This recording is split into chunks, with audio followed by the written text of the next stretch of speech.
I'm Patricia DiVecchio, founder and CEO of International Purpose.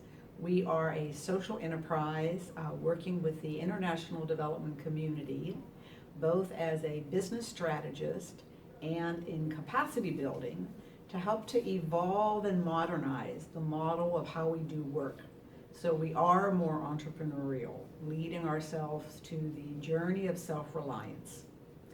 I am here today to present to you the first in a series of talks that I'll be doing. This one is called The Evolution of Global Development, 2 Strategies to Developing the Mental Model and the Strategies Needed.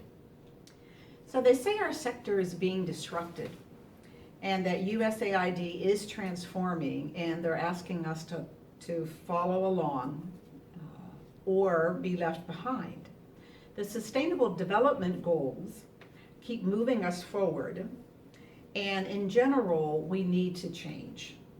And change always creates challenges and opportunities. Actually, I believe it's an evolution, and it's an evolution that's time it's come. It's an evolution to create a co-creative business model. The current platform of international development, is now less about poverty and more about fragile states, climate change, countering violent terrorism, and the refugee crisis. As middle-income countries begin to flourish, there is and there always will be a shift in our priorities, and we need to be prepared for that shift. So given that, we are being asked to do our work differently from a business model that is really yet to be defined. It's a hybrid, if you will. It's a hybrid of blended financing, of new partnerships, of stakeholders that want to take a seat at the table. We need a business model that is what I call interdependent, where we remain true to ourselves in relationship to many other people, especially the people in the field, especially our local partners. We in the U.S. are no longer the golden goose of international development. We need to share the platform with those we serve. And that the true leaders are really the individuals, as I mentioned, in the field, that we need to support with our experience and our wisdom. There's a book out by Clayton Christensen called The Prosperity Paradox: How Innovation Can Lift Nations Out of Poverty.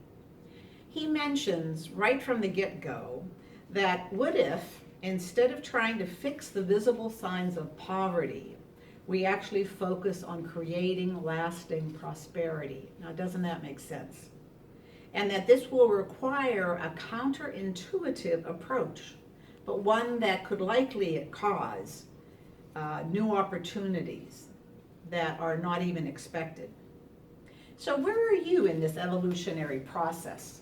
Where are you in this pendulum swing? Are you still blindly holding on to the traditional model of work, thinking that all I need to do is more of the same? And as many of you probably know, this is the definition of insanity.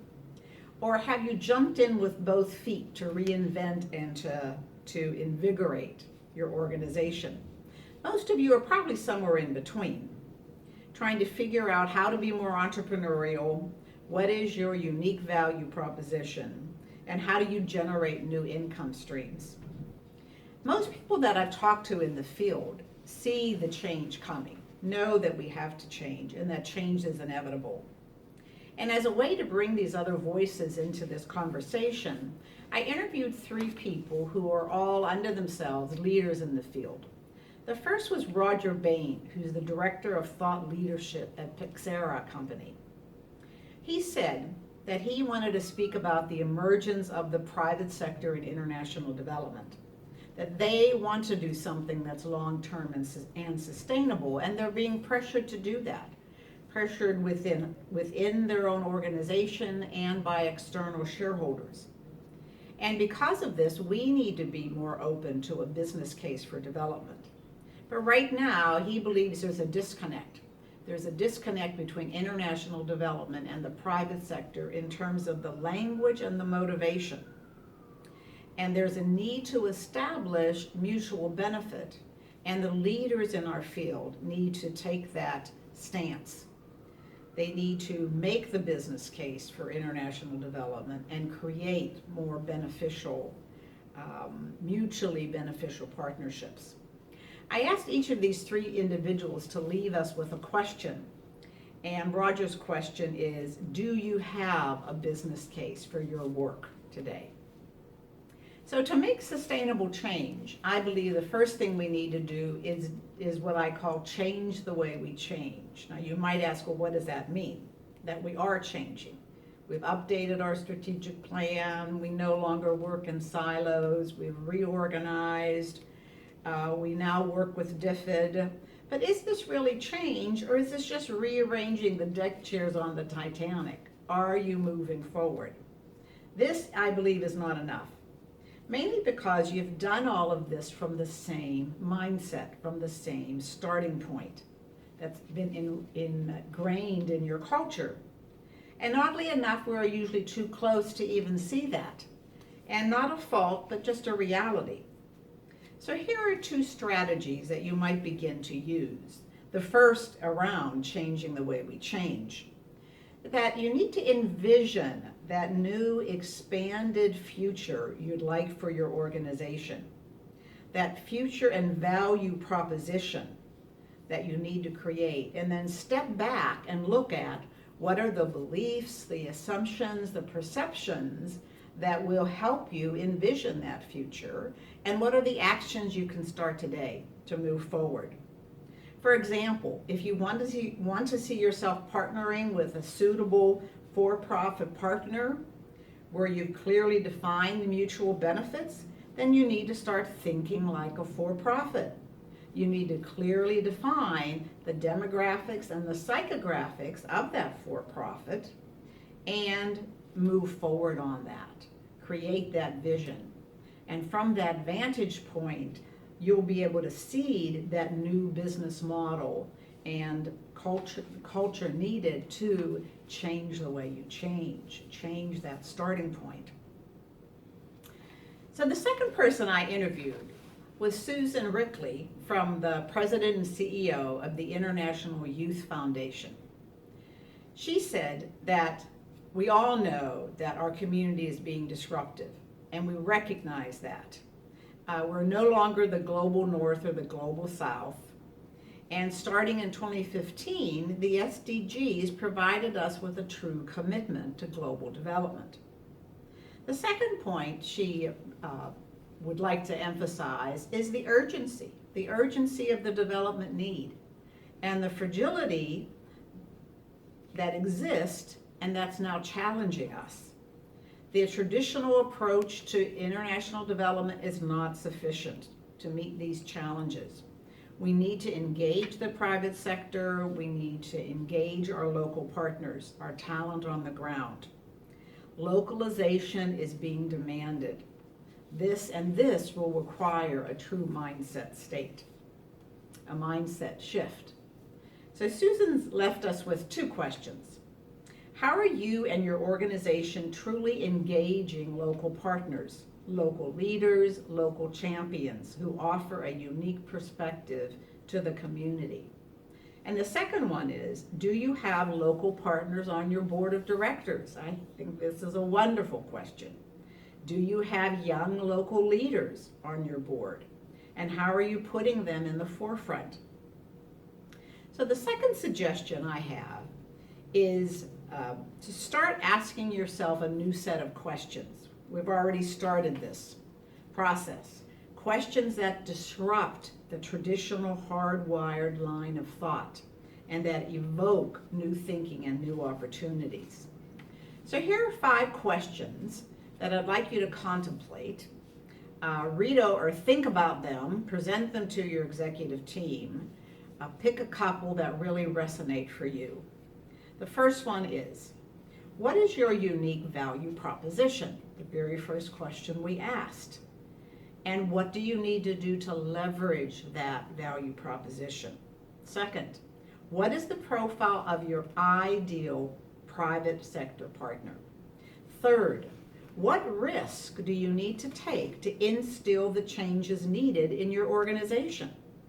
Are you willing to not look good for a while and be vulnerable in front of your executive team to make these necessary changes? That might be exactly what's needed. How will you develop the relational realignment needed with partners and beneficiaries early in the planning process, so they are all co-designers, co-implementers, co-owners of the development objective? This comes from USAID. You may have heard it already. And lastly, what service or product could you develop for both the sector and for those you served based on your unique composite of skills and talents? It's out there. The last person I spoke to was Andrew Kaiser, president of the Kazan Company. He says, in terms of innovation, we need to innovate within every traditional USAID project we work on. And what they try to do is to add at least one innovation to every project. We work to blend our idealism and our realism of how to work in this industry and at the same time be trusted to do the work. We as a community can all aim to transform that development works in pockets and in our span of control that we have to advance the goals of development. And our industry is really only now realizing its potential, but we're headed in the right direction. His question is, what is your organization doing to be more innovative to reach its own potential? So to close up, what might happen if you sat down with your executive team and with your staff and asked a set of new questions? Might be uncomfortable, might get some resistance, but isn't that the job of a leader? Doesn't a leader need to challenge their people? New ideas and business opportunities might surface. I always say it can't hurt and it might help. I believe the solution is actually right in front of us if we're willing to step back long enough and do the internal work necessary to make the change, to change our thinking and to change our actions. I believe, as was already said, that we really are leaving our potential on the table here and the greater potential of those we serve by being afraid to rock the boat. Because in the end, everyone suffers. There's no win-win in this formula. But as our leaders have voiced, we are moving in the right direction. So thank you for your time. I'd like to invite you to challenge yourself and to challenge your staff in thinking beyond the norm. And you might be surprised at how quickly change can occur. Give me a call. I'm available to speak. Send me an email. Check me out on LinkedIn. And let's have a conversation. Thank you.